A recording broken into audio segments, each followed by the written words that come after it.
Continuamos en esta conversación, en este programa especial de Tiempo de Leer en el Canal N con el Premio Nobel Mario Vargas Llosa.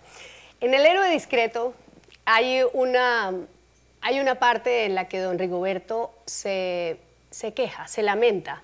Y voy a leer exactamente lo que dice. ¿De qué te ha servido este pequeño refugio de libros, grabados, discos, todas estas cosas bellas, refinadas, sutiles, inteligentes, coleccionadas con tanto afán, creyendo que en este minúsculo espacio de civilización estarías defendido contra la incultura, la frivolidad, la estupidez y el vacío? ¿Es usted ahí, don Rigoberto? Bueno, no creo ser tan maniático, tan neurótico como don Rigoberto. Algunas manías y neurosis, desde luego, que tengo, si no sería escritor. Pero don Rigoberto ha llevado, digamos, esta manía a unos extremos ya casi enfermizos, ¿no? Él es un hombre que no ha podido dedicar su vida a lo que realmente ama, que es la cultura. Ha tenido que dedicarla a una actividad con la que no se siente comprometido emocionalmente, que es una compañía de seguros, lo que le ha garantizado un alto nivel de vida, pero al mismo tiempo también un sentimiento de frustración. Entonces él ha creado eso que llama él esos espacios de civilización en su casa, donde tiene libros con grabados, lo que más le gusta es la pintura, escucha música clásica, lee poesía, y entonces él piensa que ese es un refugio que le permite todavía sentirse vivo, ¿eh? Y al mismo tiempo, de rato en rato, tiene esos arrebatos de pesimismo, cuando dice, ¿de qué me vale esto si todo lo que me rodea, ¿no es cierto?, está corrompido, está banalizado, está frivolizado. Tiene arrebatos en los que duda incluso de que la cultura sea esa tabla de salvación que él... Pero son arrebatos, ¿no? Luego escucha una bella sinfonía o lee un hermoso poema y eso le levanta otra vez el espíritu y otra vez siente que la vida sí vale la pena de ser vivida, ¿no? Y también se refugia, el otro personaje también se refugia en la música, en Cecilia Barraza. Claro. ¿Se refugia usted en Cecilia Barraza también? Bueno, yo le tengo mucha admiración a Cecilia Barraza, me gusta mucho cómo canta y pues ahí en esa novela le he rendido un homenaje, ¿sí? Sí. ¿Siente usted que la frivolidad lo rodea? Para que hablemos de la cultura de la civilización, lo que usted plantea es que todo lo que nos está ocurriendo es el camino de la frivolización, de la imagen, de todo rapidito, bueno, y nos olvidamos de lo profundo. Claro, digamos, es un ensayo muy breve y un ensayo que ha restringido mucho, digamos, su objetivo, ¿no? Lo que quiere es describir un aspecto de la cultura que tiene muchos otros.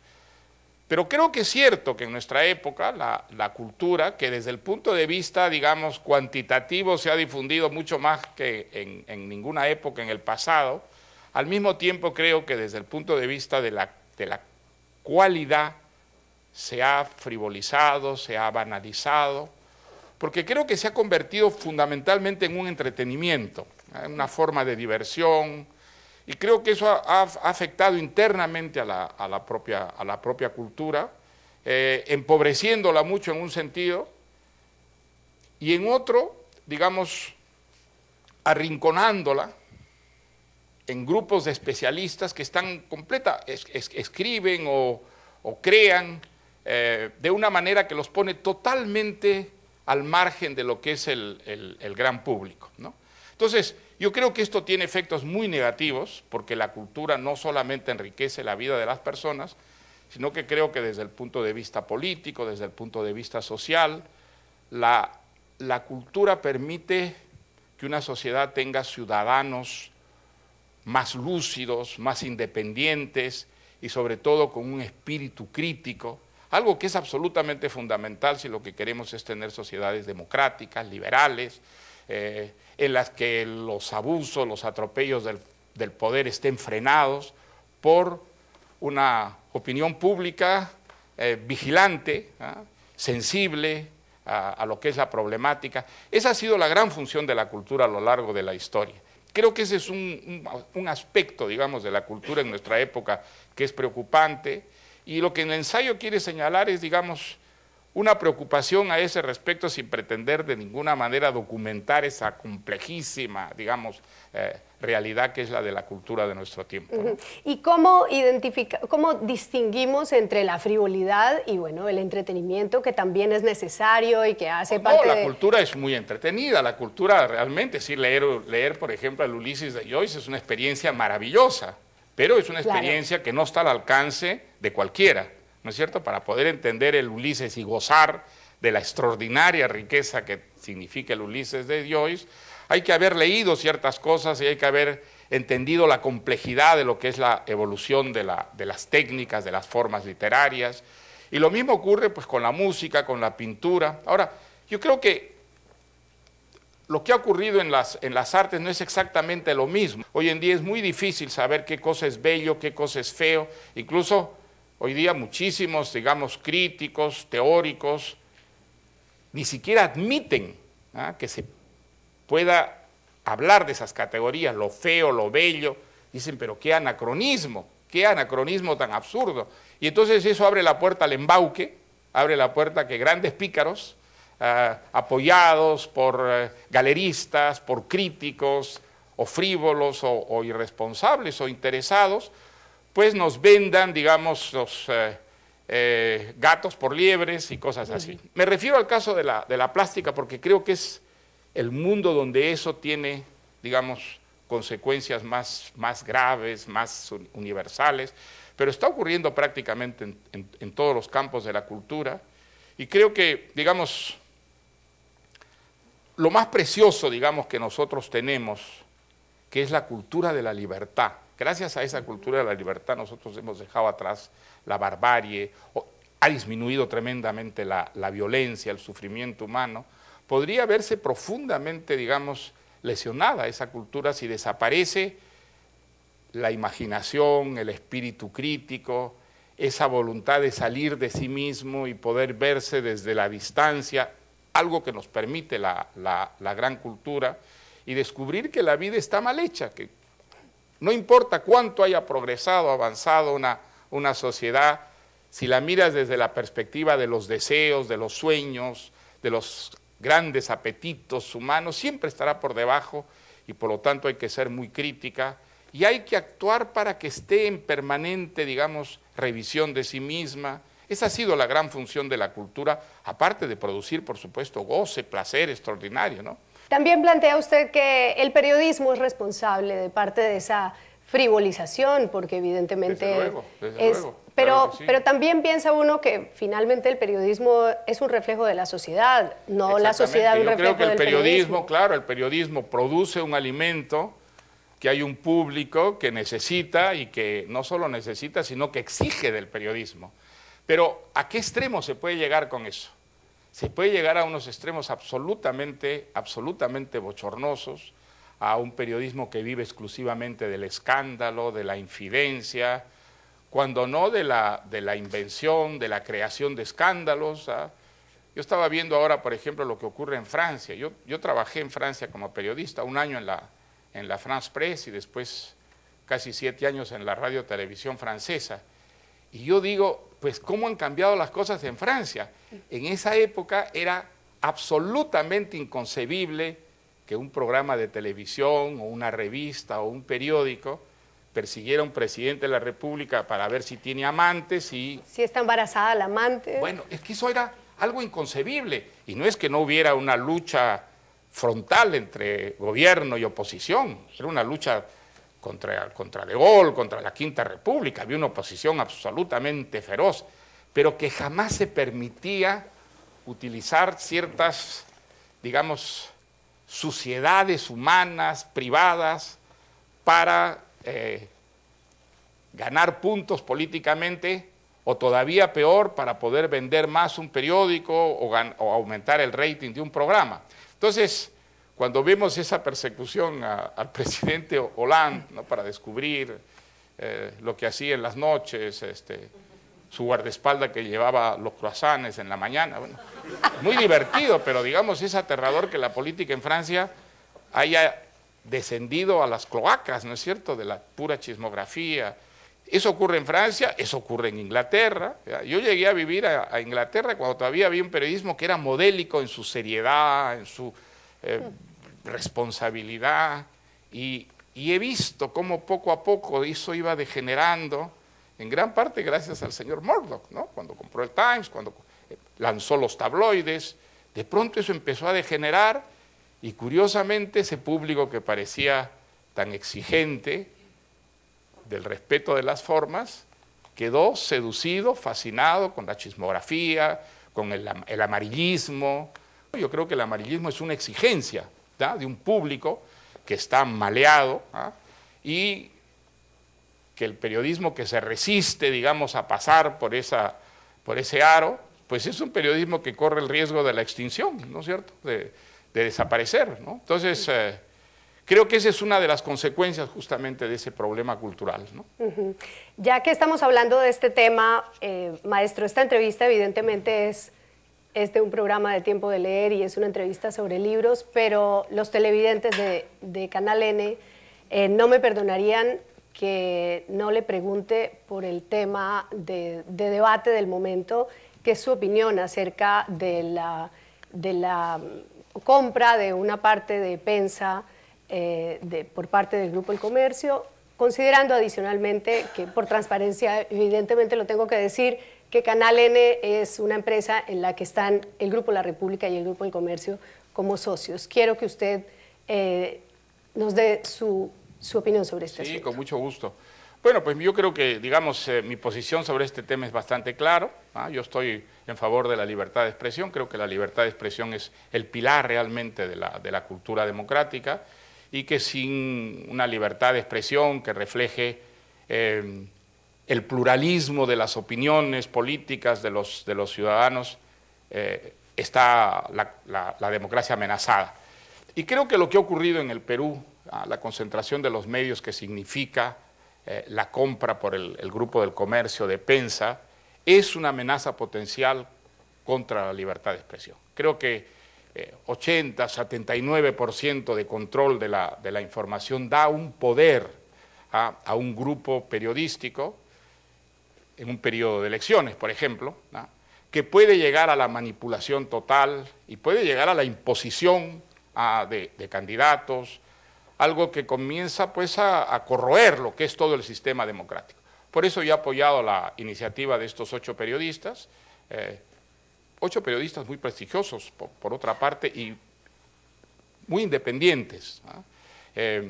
Esta acción de amparo que han presentado para que el Poder Judicial decida si esta operación es lícita o la anule. Yo pienso que es muy importante que esto se haga a través del Poder Judicial, creo que, y sobre casos concretos, porque yo siempre he estado en contra de las leyes especiales sobre el periodismo. Creo que las leyes especiales son un peligro para la libertad de expresión, es poner en manos de un gobierno un instrumento de poder que en un momento dado puede ser utilizado para restringir esa libertad, esa diversidad y ese pluralismo. Y esto es en síntesis mi posición respecto al problema de la concentración de los medios, ¿no? Sí, en la controversia evidentemente está quienes opinan que siendo usted un liberal, que cree en la libre empresa, al plantear eso puede de alguna manera haber una contradicción porque se castiga, porque se castiga el éxito de una empresa. No hay ninguna contradicción. Mire, quienes dicen eso pues tienen una información muy escasa, muy insuficiente o muy equivocada de lo que ocurre en los países más democráticos del mundo. En todos los países democráticos, sin ninguna excepción, hay un control de del monopolio empresarial en todos los campos y fundamentalmente en el campo de la prensa. En muchos países hay leyes especiales, en países. Allí no solamente es comprensible, aceptable, porque hay una democracia profundamente arraigada, sino porque en los países democráticos avanzados la diferencia entre el Estado y el gobierno es real y las instituciones encargadas de velar por la diversidad, la pluralidad informativa, son organismos de Estado que representan al conjunto de la sociedad. Desgraciadamente en las democracias subdesarrolladas como la nuestra, la diferencia entre Estado y gobierno es inexistente. El gobierno absorbe el Estado y lo utiliza como si fuera suyo, como si fuera su botín. Entonces, no hay organismos de Estado verdaderamente independientes, salvo en dominios quizá muy técnicos, ¿no? Entonces, esa es la razón por la que creo que cuando hay leyes especiales sobre el periodismo, el resultado es catastrófico para la libertad de expresión. Es el caso de Venezuela, es el caso de Ecuador, el caso de Bolivia, el caso de Argentina. Allí ha habido leyes especiales para la prensa y el resultado ha sido catastrófico justamente para el pluralismo informativo. Por eso es que yo creo que esta, digamos, iniciativa de los 8 periodistas es el camino mejor, es el modelo mejor, que el Poder Judicial decida, y hay muchas instancias.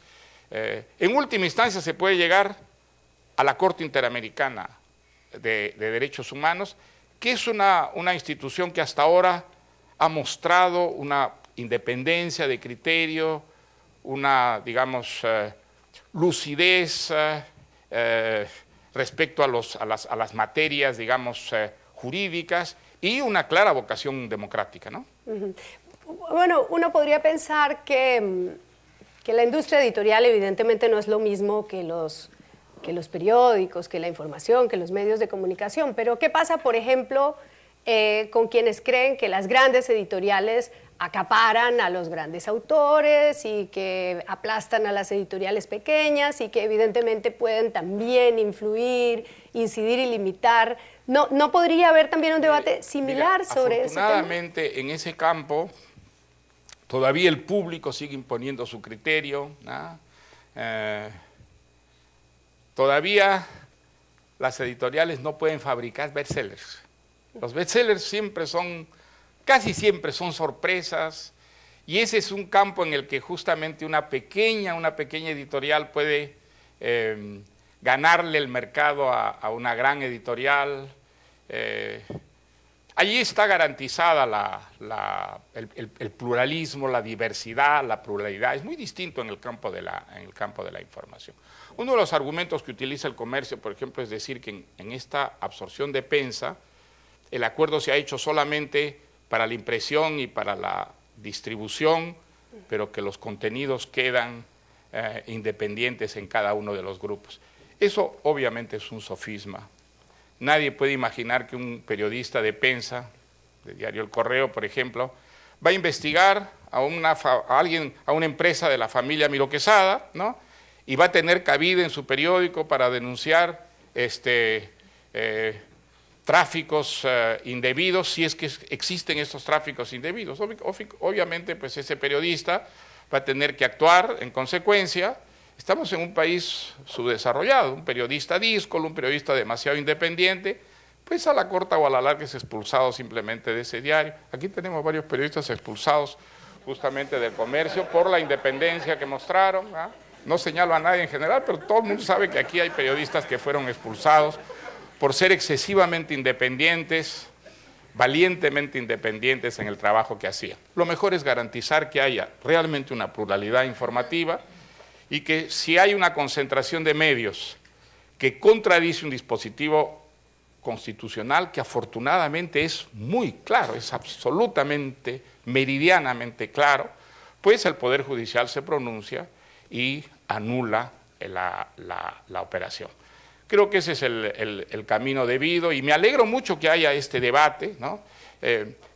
¿Puedo decirte algo más?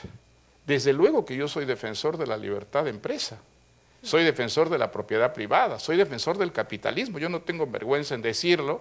Aquí cuando hubo una amenaza terrible para la empresa privada, para el capitalismo, cuando el presidente Alan García en su primer gobierno quiso nacionalizar los bancos, las compañías de seguros, las compañías financieras.